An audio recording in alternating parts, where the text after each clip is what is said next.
बिस्मिल्लाहिर्रहमानिर्रहीम, अस्सलाम वालेकुम गाइस। सो अब हम बात करने चाह रहे हैं एक जनरल रियल एस्टेट कंसेंसस के बारे में। ऑल्दो कि हमें ज़्यादा ये क्लियर होगा जो आफ्टर ये जो ट्रेडिंग वाला एक एलिमेंट हमने डिस्कस किया पहले, ये क्लियर हो जाए।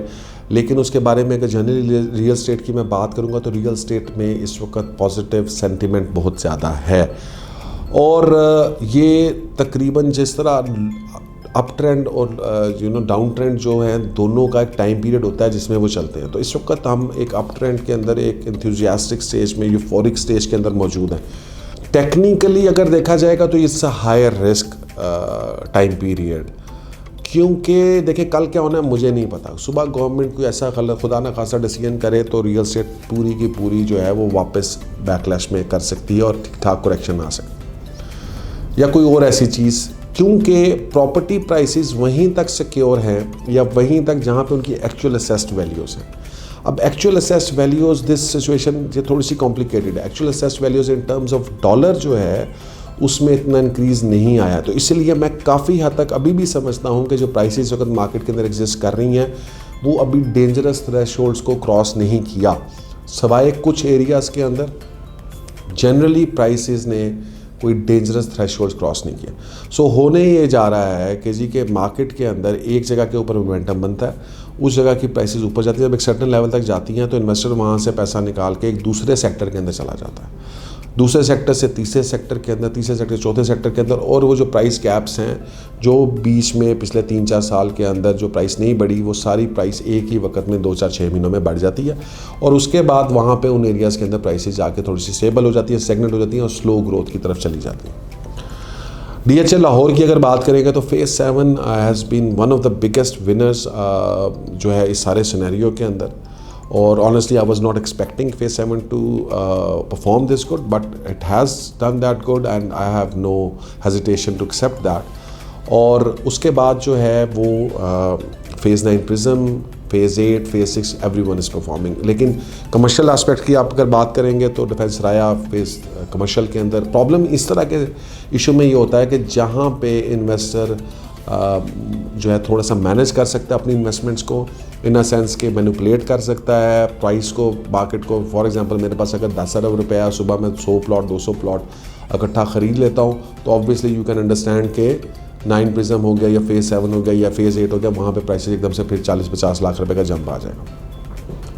सो ये जो मैनिपुलेशन है एट हायर लेवल ये हो रही है। लेकिन जहाँ पर आप सेफ़ हैं वहाँ पर आप सेफ़ हैं, और जो जगह मैं आपको इस वक्त बता रहा हूँ वो आप टोटली सेफ़ हैं अगर वहाँ पे आप इन्वेस्ट कर रहे हैं। आई थिंक फेज़ 7 के अंदर इन्वेस्टमेंट करना अभी बहुत हद तक सेफ़ है, बहुत ज़्यादा प्राइसेस के कम होने का चांस नहीं है। 6 के अंदर भी इतना कोई चांस नहीं है, 8 के अंदर भी इतना कोई चांस नहीं है। 9 प्रिज्म में आई एम 50-50 के यार यहाँ पर जो है वो थोड़ा सा चांस है, अगर कोई भी जब भी मार्केट रुकेगी तो ये वापस आएगी। अब बात करते हैं फ़ाइलों की। फ़ाइलें आर ऑलवेज़ वेरी वोलेटाइल। फ़ाइलों के अंदर अगर आपने इन्वेस्ट किया है, मेरा सिंपल सजेशन है, if you have made money, आपने 30-40 लाख रुपया बना लिया है, तो जैसे फेज़ 10 की फ़ाइल थी, तो ज़्यादा लालची ना बने और उसको जो है बेहतर है कि आप कर दें, क्योंकि ये इतनी वोलेटाइल है कि इसका रेट जिस तरह से ऊपर जाता है उसी तरह से कम भी आ जाता है, और ये मार्केट के अंदर रेपिटेटिव साइकिल्स हैं। सो कुछ लोग मेरा ख्याल सोच रहे होंगे कि यार अभी ये फ़ाइलें जो हैं और ऊपर जाएंगी। देखें, जा सकती हैं, मैं ऐसा नहीं कह रहा कि नहीं जा सकती। बबल तो किसी के हाथ में नहीं है। सुबह जो है वो एक बंदा 100 फाइलें मार्केट में ख़रीदने आ जाएगा, फ़ाइल 50 लाख रुपये फिर बढ़ जाएगी। लेकिन जब वो बंदा जाएगा और वो निकलता है तो वो उसके बाद मार्केट को, तो हमेशा लॉजिकल और फैक्चुअल ग्राउंड्स के ऊपर इन्वेस्टमेंट किया करें, नॉट ऑन दिस थिंग कि जनाब कोई इन्वेस्टर आएगा और वो इसको मैनिपुलेट करके मार्केट को ऊपर ले जाएगा। वो फिर जुआ बन जाता है और उसमें बहुत सारे लोग नुकसान भी उठा लेते हैं। पैसा भी कमाया जाता है और लेकिन नुकसान उठाने वाले ज़्यादा तौर पे, जो मोटे तौर पे जो है नुकसान उठाने वाले ज़्यादा होते हैं। सॉलिड इन्वेस्टमेंट्स की बात करें तो इसमें इस वक्त DHL मुल्तान, उसके अलावा देखें बहुत सारे लोगों ने सवाल किया, मैंने हमेशा ये बात की कि जी कि जो क्वेटा है और ये बहावलपुर है, at some point in time देखें वहाँ पे भी प्लॉट की प्राइसेस जो है वो देखें कम नहीं होने लगी। प्लॉट तो गांव में आप चले जाएं तो अब 2-3 लाख रुपया मरला, 4 लाख रुपया मरले से कम नहीं है। तो 70-80 लाख रुपया या करोड़ रुपये के करीब प्लॉट का होना कोई अचंभे की बात नहीं है, इवन इन बहावलपुर और in Quetta. The only issue I have with Quetta and Bahawalpur is कि वहाँ की जो लोकल पॉपुलेशन है उसका कितना पोटेंशियल है एज एन एंड यूज़र। वो प्रॉब्लम आपको ये आ सकता है कि जी कि अगर पूरे पाकिस्तान से लोग ले रहे हैं और इन्वेस्ट करते हैं और वो साइकिल जो है वो उधर का चलता है, तो फिर तो बहुत अच्छा सिनेरियो बन जाता है। लेकिन अगर पूरे पाकिस्तान के लोग वो मोमेंटम नहीं आता और वो लोग उस तरह से इन्वेस्ट नहीं करते या थोड़ी देर के लिए करते हैं और बाद में उस मार्केट से बाहर निकलना चाहते हैं, तो उन सिनेरियोज़ के अंदर ये हो सकता है कि जी कि हालांकि आप प्लॉट ही ले रहे हैं लेकिन आप बड़े लंबे अरसे के लिए वहाँ पर थोड़ा सा स्टक इन हो जाएं, क्योंकि बाइंग सेलिंग स्लो होगी। ये प्रॉब्लम जो है ये अक्सर औक़ात मुल्तान के अंदर भी हमें देखने को मिला कि लाहौर में लेट्स सपोज बड़ा शहर है, तो यहाँ पे जब आप कोई प्लॉट लेते हैं और चीज़ करते हैं तो उसमें लिक्विडिटी थोड़ी सी ज़्यादा होती है, वहाँ पे प्राइस बिल्कुल बढ़ेगी।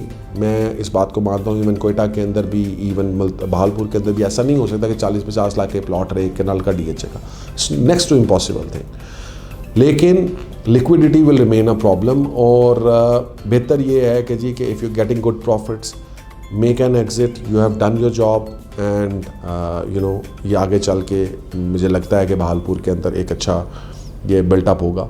आपने अगर प्लॉट्स रखे हुए हैं, फाइलें नहीं हुई हैं, find a good opportunity, take a good profit and make an exit. It is better as a real estate investor कि जी के जितने बड़े शहरों में, जितनी बड़ी सोसाइटीज़ में आप अपने आप को रिटेन रखें, आपके फ्यूचर में भी आपको उससे बेहतर फ़ायदा मिलता है। एक तो आपको क्लियर पिक्चर मिलती रहती है, कवरेज अच्छी होती है। दूसरा ये है कि your investment is mostly safe because पूरा जो पाकिस्तान से लोग हैं वो DHA लाहौर में ज़रूर इन्वेस्ट कर रहे हैं। So guys, that's a general real estate analysis at this moment.